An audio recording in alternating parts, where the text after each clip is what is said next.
4월 15일 가정예배를 하나님 앞에 드리시겠습니다. 기도하십니다. 거룩하신 아버지 하나님, 높임을 받으시옵소서. 주의 이름이 높아지기를 원합니다. 그리고 주님을 기쁘시게 하는 주의 자녀들 되게 하여 주시옵소서. 땅의 모든 백성이 하나님을 찬양하게 하여 주시고, 오늘 가정예배 드리는 저희 가족들이 주님을 찬양하게 하여 주시옵소서. 그리고 저희들은 주의 말씀을 들음으로 말미암아 새 생명이 넘치게 하여 주시옵소서. 이 예배 가운데 성령님 임하시옵소서. 예수님의 이름으로 기도드리옵나이다. 아멘. 사도신경으로 신앙 고백하십니다.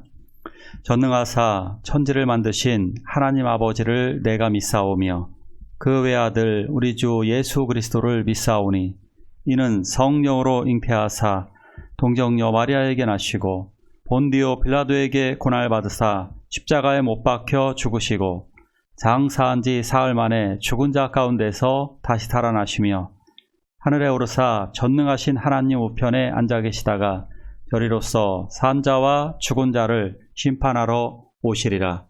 성령을 믿사오며 거룩한 공예와 성도가 서로 교통하는 것과 죄를 사하여 주시는 것과 몸이 다시 사는 것과 영원히 사는 것을 믿사옵나이다. 아멘.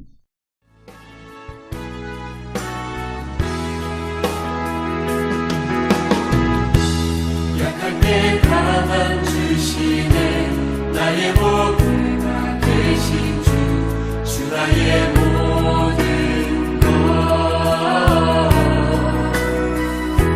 주 안에 있는 보물을 나는 포기할 수 없네 주 나의 모든 것 예수 어린 양 존귀한 이름 예수 어린 양 존귀한 이름 십자가 죄사하셨네 주님의 이름 찬양해 주 나의 모든 것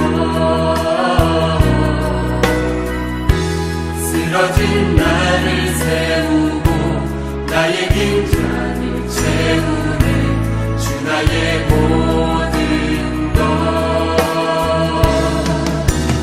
예수 어린 양 존귀한 이름 예수 어린 양 존귀한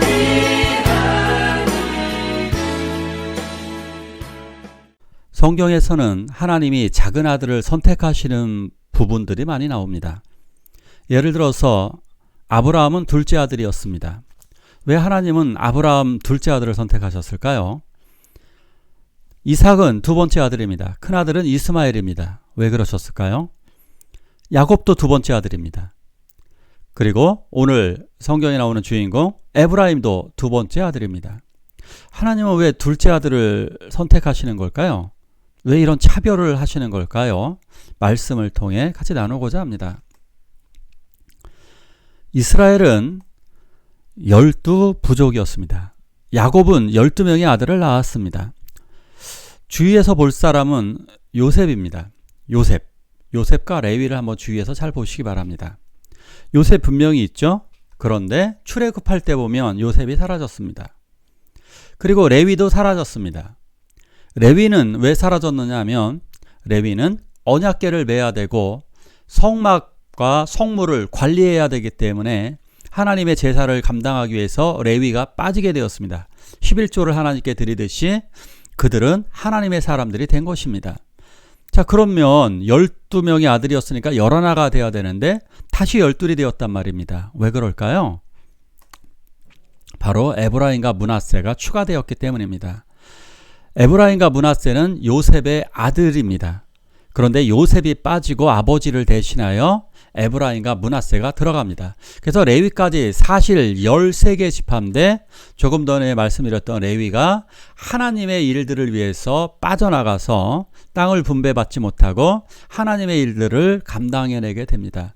그래서 레위가 빠지고 요셉이 빠지고 그 자리에 2명이 빠진 자리에 에브라임과 므낫세가 들어가서 12지파가 된 것입니다. 이 장면은 마치 이렇게 볼 수가 있는 거예요. 요셉은 성경에 나온 이 요셉은 구원자로서의 모형입니다. 구원자의 모형을 보여주게 되죠. 희생하고 헌신하고 사랑하고 용서하는 모습, 예수 그리스도의 모형입니다. 그리고 두 아들, 입양, 이 아들은 사실상 입적이라고 그래야 될까요? 야곱의 아들들로 인정받게 됩니다. 그래서 야곱의 손주이지만 아들의 자격을 이들이 획득하게 되는 것입니다. 마치 우리가 성령을 통해서 양자의 영을 받아서 우리가 양자가 되었습니다. 그래서 우리 하나님 나라의 아들, 딸이 되어서 아빠, 아버지라고 부를 수 있는 것과 같은 원리인 것입니다. 자, 이 두 아들을 축복 기도하는 자리에 약간 이상한 일들이 벌어지게 됩니다. 다른 손주들을 축복 기도했다는 얘기는 없습니다. 축복 기도를 해줬겠죠. 그런데 이 2명은 아주 중요하기 때문에 특별히 말씀에 기록을 해놓았습니다. 요셉은 아버지에게 축복 기도를 받게 하기 위하여서 두 아들을 데리고 갑니다. 그래서 큰아들은 힘 있는 오른쪽에, 아버지의 오른손 쪽에 위치해서 놓게 하고 작은 아들은 왼쪽에 위치해서 축복 기도를 받게 합니다. 아버지가 야곱이 앞을 잘 보지 못하시고 노안이기 때문에 손주를 잘 구분하지 못하셨기 때문에 미리 요셉이 알아서 배려를 한 거죠. 자, 그런데 노인이 굉장히 불편한 자세로 팔을 어근 X차로 교차를 해서 저도 이렇게 기도해 본 적이 없습니다. 이렇게 기도하면요 매우 불편합니다. 자, 그런데도 불구하고 이렇게 팔을 교차해서 축복 기도를 해줍니다. 그래서 요셉이 이렇게 말합니다. 아버지, 그렇게 하시면 안 됩니다. 오른쪽이 장자 큰아들 므낫세예요. 오른쪽에 오른손을 그쪽에 얹어주세요. 그러자 야곱이 분명하게 이렇게 이야기합니다. 나도 안다 아들아. 나도 알아. 분명히 의식적으로 그렇게 했다는 겁니다. 이건 실수가 아니라는 겁니다. 그 이유가 무엇이냐? 그의 아우가 그보다 큰 자가 된다. 그러니까 에브라임이 더 큰 자가 되는 것이 하나님의 뜻이라는 겁니다. 야곱은 어떻게 이럴 수가 있었을까요? 하나님의 선지자이기 때문입니다. 우리들은 아브라함, 이삭, 야곱, 요셉 이런 사람들을 족장이라고 해서 족장시대 그러는데 이스라엘 역사에서는 이들을 선지자로 보는 것입니다. 하나님과 교통한 하나님의 뜻을 대언하는 하나님의 선지자들 계보를 보면 어떻게 보면 노아, 아브라함, 이삭, 야곱, 요셉 이런 분들은 하나님의 선지자인 것입니다. 그러기 때문에 하나님이 알려주신 하나님의 뜻대로 불편하지만 이렇게 한 것입니다. 그러니까 내 생각대로 기도해 준 거 아닙니다. 이삭은 자기의 고집대로 에서에게만 축복 기도를 해주려고 했습니다. 그런데 하나님은 리브가가 엿듣게 하시고 그 꾀를 내어서 야곱이 대신 축복 기도를 받게 합니다.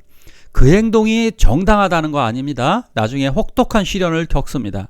그렇지만 하나님의 섭리는 그 가운데에서도 역사하셔서 야곱을 장자권을 획득하게 하신 것입니다. 하나님은 그 뜻을 이루어 주십니다. 예를 들어서 사울은 결국 왕권을 놓지 않으려고 했지만 결국 사무엘의 예언대로 길보아산에서 생을 마칩니다. 아합도 인간적인 욕심으로 살아보려고 막 그렇게 변장을 하고 애를 썼지만 선지자의 예언대로 우연히 날아온 화살에 의해서 변장까지 했지만 죽었습니다. 요나는 자기의 생각대로 결국 니느웨의 반대편 스페인 쪽 달시츠로 도망을 가게 되지만 오히려 요나의 물고기 배에 실려서 사명의 장소로 돌아갈 수밖에 없게 되었습니다. 자, 여기에 굉장한 의도가 있는 거죠. 하나님의 뜻이 야곱에게 있었기 때문에 야곱은 그렇게 하나님의 뜻대로 축복 기도를 해준 것입니다. 자, 오늘 제목대로 한번 같이 말씀을 나누고자 합니다. 왜 하나님은 작은 아들을 선택하셨을까요? 둘째 아들, 아브라함 둘째 아들이라고 했습니다. 이삭 둘째 아들입니다. 야곱 둘째 아들입니다. 에브라임 둘째 아들입니다. 왜 이러실까요? 그 이유는 바로 선점 효과, 약함 때문입니다. 선점 효과는 맏아들에게 나타납니다. 즉 먼저 제품을 개발하는 사람이 더 유리하고요. 먼저 사업을 시작한 사람이 더 유리하고 먼저 싸워서 이긴 사람이 더 유리합니다. 그래서 장자들은 또한 먼저 태어났기 때문에 장자권을 가지고 더 많은 유산과 더 많은 권한과 더 많은 힘을 가지고 동생들을 제압할 수가 있는 것입니다. 그래서 장자권이 굉장히 중요한 것이고 고대인들은 또한 맏아들을 귀하게 여겨서 특별한 장자권을 주었던 것입니다. 그런데 하나님이 둘째 아들을 편애해서 그랬을까요? 그 의미가 아닙니다. 성경에서 결국 이 의도는 둘째 아들이 더 좋아서가 아니라 약한 자를 사용하신다는 것을 보여주시기 위함입니다. 복음은 가난한 자들을 위한 복음, 약한 자들을 위한 복음입니다.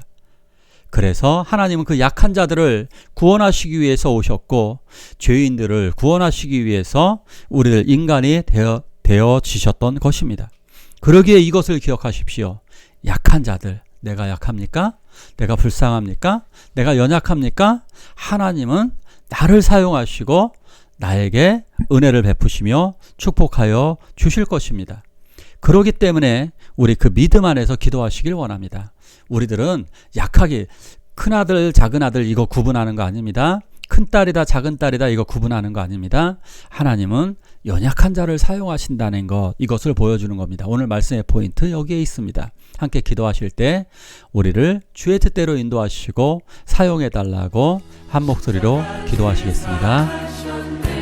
주님의 찬양해 주 나의 모든 것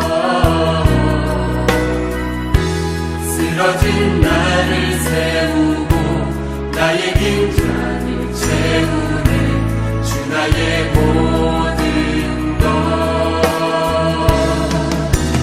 예수 어린 양 존귀한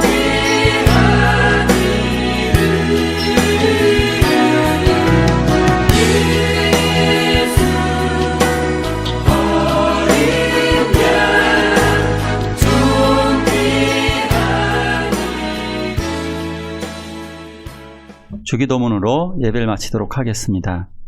하늘에 계신 우리 아버지여, 이름이 거룩히 여김을 받으시오며 나라가 임하옵시며 뜻이 하늘에서 이루는 것 같이 땅에서도 이루어지이다. 오늘날 우리에게 일용할 양식을 주옵시고 우리가 우리에게 죄지은 자를 사하여 준 것 같이 우리의 죄를 사하여 주옵시고 우리를 시험에 들게 하지 마옵시고 다만 악에서 구하옵소서. 대개 나라와 권세와 영광이 아버지께 영원히 있사옵나이다. 아멘.